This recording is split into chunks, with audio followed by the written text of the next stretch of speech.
சினிமான்ற உலகத்துல என்னவெல்லாம் உருவாக்க முடியும் அப்படின்றது இவர்கிட்ட நம்ம தான் கற்றுக்க முடியும். ஒரு விஷயத்தை எப்படி செய்யணும்னு சிலர் படித்து தெரிஞ்சுப்பாங்க. ஆனால் இவரோட படைப்புகளை பார்த்தே நிறைய தெரிஞ்சுக்கலாம் அப்படின்ற பல உதாரணத்தை நம்ம முன்னாடி படைத்திருக்கக்கூடிய ஒரு மாமனிதர். எஸ், ஒரு ஆக்ஷன் படம் பண்ணணும்னா இவரோட படம் தான் ரெஃபரன்ஸாக எடுப்பாங்க. ஒரு லவ் படம் பண்ணணும்னா இவரோட படம் ரெஃபரன்ஸாக எடுப்பாங்க. ஒரு பேட்ரியாட்டிசம் படம் இல்லை கேங்ஸ்டர் படம்னா எல்லாமே இவர் படத்தை தான் ரெஃபரன்ஸாக எடுப்பாங்க. அப்படி சினிமாவில் டைரக்ஷன் பண்ணணும்னு வரவங்களுக்கு சரியான டைரக்ஷனாக இவர் வந்து அமைச்சு கொடுத்துட்ருக்காரு. தமிழ் சினிமாவுடைய தலை சிறந்த இயக்குனர் அப்படின்ற மாதிரி ஃபிலிம் பை மணிரத்னம் அப்படின்ற அந்த வார்த்தையை பார்த்தாலே அப்பேற்பட்ட ஒரு சந்தோஷம் வரும். இத்தனை ஆண்டுகளாக எங்களை இவ்வளோ கற்றுக் கொடுத்த, எங்களை இவ்வளோ ரசிக்க வச்ச, எங்கள் ரசனையை வளர்த்தின மணிரத்னம் சார் அவர்களை ஒரு மிகப்பெரிய மரியாதையுடன் கைத்தட்டலுடன் மேடைக்கு அழைக்கிறோம். Love you so much sir.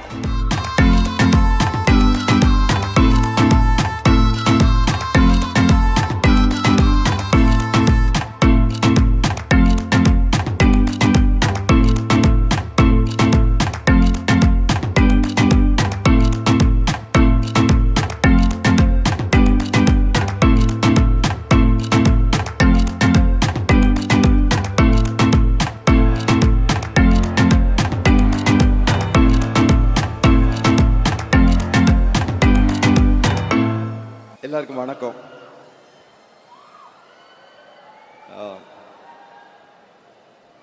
நான் எல்லாருக்கும் நன்றி சொல்லணும்னு நினச்சேன். சிம்பு எல்லாருக்கும் சேர்த்து சொல்லிட்டாரு.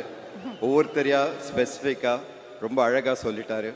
ஸோ அவர் சொன்னதை நான் வந்து அப்படியே ஒரு டிட்டோ போட்டு அதை ஃபாலோ பண்ணுறேன். கட் அண்ட் பேஸ்ட்னு எடுத்துக்கோங்க. நான் நன்றி சொல்லணும்னு நினச்சா நான் வந்து கே பாலச்சந்தர்கிட்ட இருந்து ஆரம்பிக்கணும்.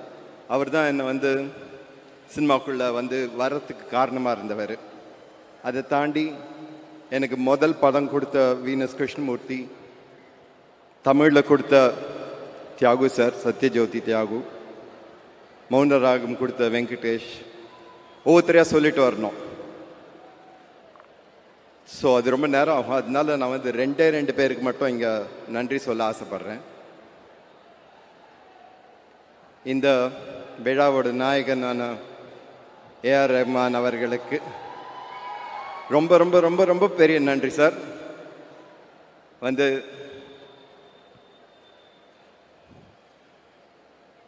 நீங்கள் இந்த பண்ண அந்த மெட்லி கேட்டேன். இவ்வளோ மியூசிக் கொடுத்துருக்கீங்க, எனக்கு ரொம்ப தேங்க்ஸ். அதுவும் இந்த படத்தில் வேறு நான் சொல்லிட்டு வரேன். இப்போ வந்து சினிமாவில் ஃபுல் சாங்ஸாக வைக்கிறது கஷ்டமாக இருக்குது. அட்டென்ஷன் ஸ்பேன் ரொம்ப ஷார்ட்டாக இருக்குது. சொல்கிற நரேட்டிவ் மாறிட்டுருக்கு அப்படின்னு சொல்லிகிட்ருக்கேன் அவர்கிட்ட. அவர் அதை கேட்டு இந்த படத்தில் 5 பாட்டு தான் இருந்தது, 9 மாற்றிட்டார் அவர். Thank you Rahman, you make my film alive. Thank you very much. Kamal sir, நான் சினிமாக்குள்ளே வரணும்னு ஆசைப்பட்ட போது கமல் சார் வந்து பார்த்தேன். அவர் கூட கொஞ்சம் பேசினேன். ஒரு நாளைக்கு வந்து அவர் வந்து அவரோட அண்ணா சாருஹாசன் கூப்பிட்டு இந்த பையனை வந்து மகேந்திரன் கிட்ட கூட்டிகிட்டு போ அப்படின்னு சொன்னார். ஸோ சாரு அண்ணா வந்து மகேந்திரன் கிட்ட கூட்டிகிட்டு போனார். மகேந்திரன் சார் அப்போ தான் எனக்கு மகேந்திரன் சார் ரொம்ப பிடிக்கும். ஒர்க் பண்ணால் அவர் கூட ஒர்க் பண்ணணுன்னு ஆசையாக இருந்தது. ஸோ அங்கே போயிருந்தேன். அவர் வந்து அப்போ தான் ஷூட்டிங்லேருந்து வந்திருந்தார். எங்கன்னா ஷிப்பில் ஷூட் பண்ணிட்டு வந்திருந்தார்.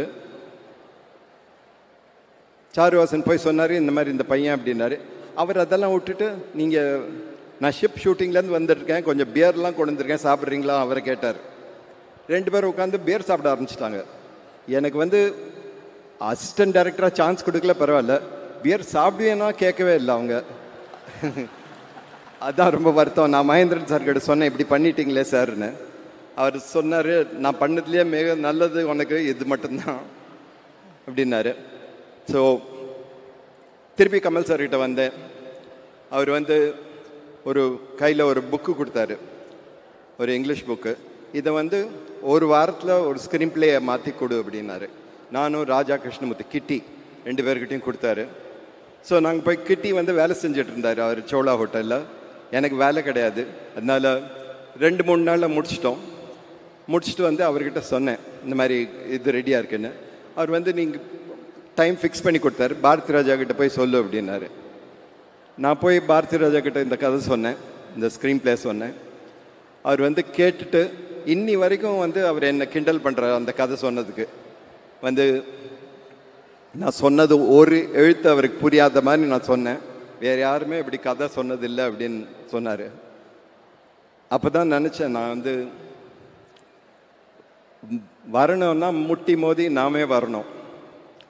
ஸோ அந்த அந்த ஸ்ட்ரகிள் போகும்போது தான் வந்து எனக்கு ஒரு பெரிய ஓப்பனிங் வந்தது.